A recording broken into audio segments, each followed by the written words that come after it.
Chapter 7.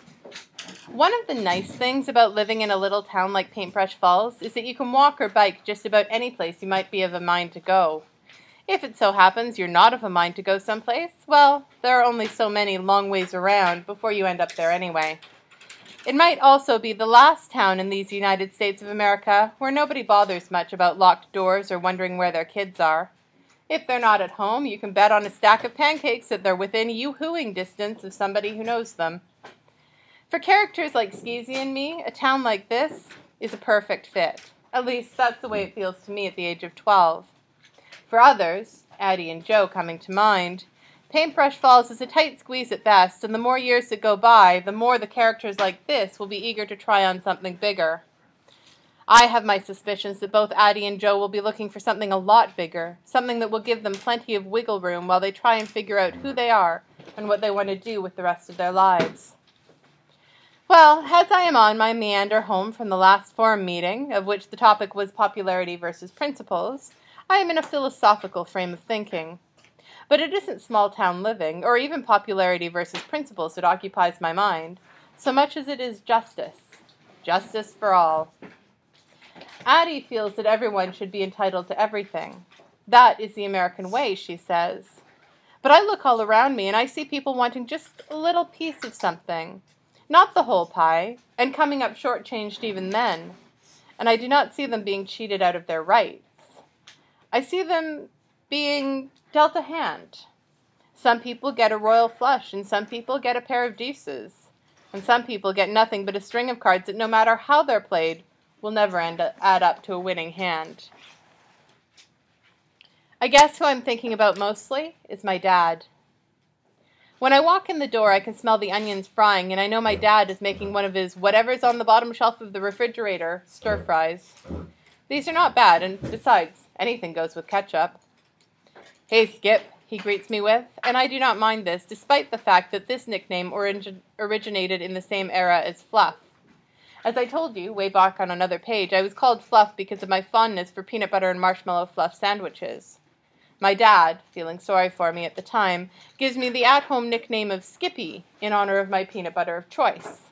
Over time, I prefer Skip to Skippy, and Skip it is.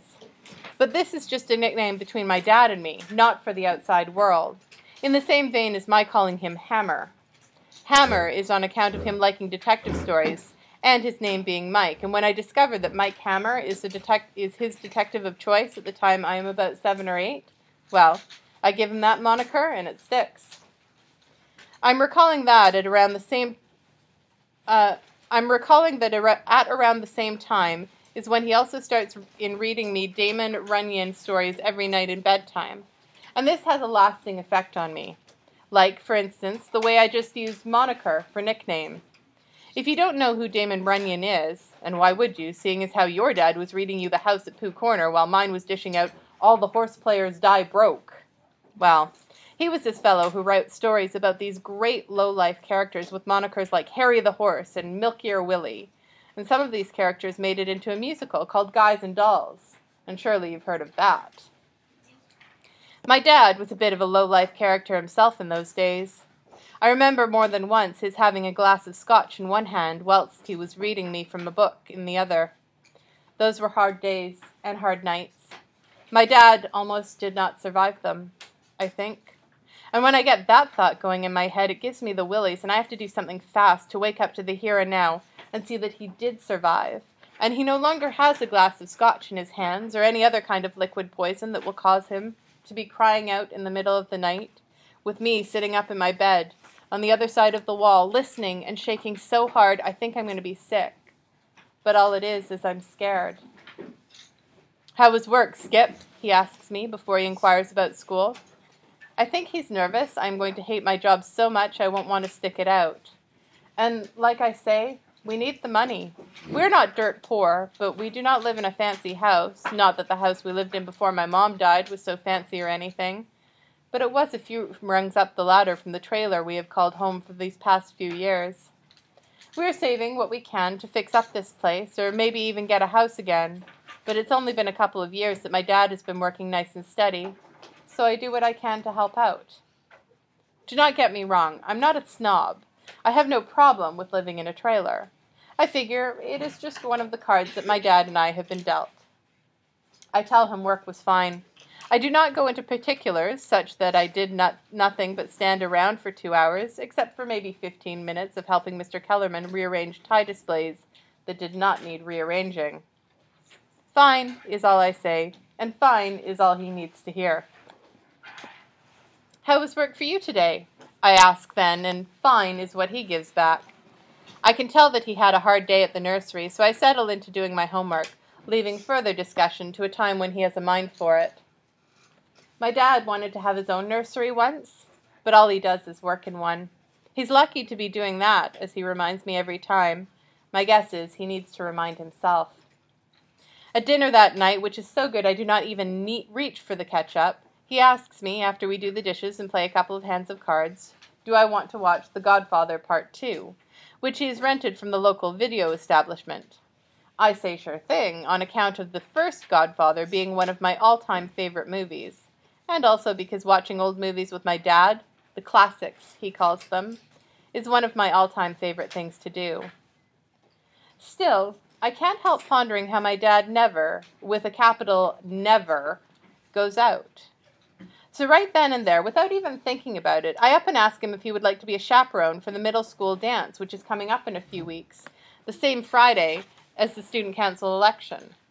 I do not tell him about the election or about Addie's new plan to start a new party at school and run Deshaun Carter for president, because I know he will start in on Addie's liberal politics and how she is too much of an idealist like her parents. I'm not partial to hearing my dad talk that way, because he once was an idealist and a liberal too, and he and my mom and Addie's parents were best friends and always working together for one cause or another. But all that changed after my mom died and my dad hit the bad times. Chaperone, he says. Well, yes, well, I don't know, Skip. Oh, come on, I say. Don't you want to keep your eyes on me and my peers as we venture forth into the wonderful world of puberty? This one gets a smile out of him.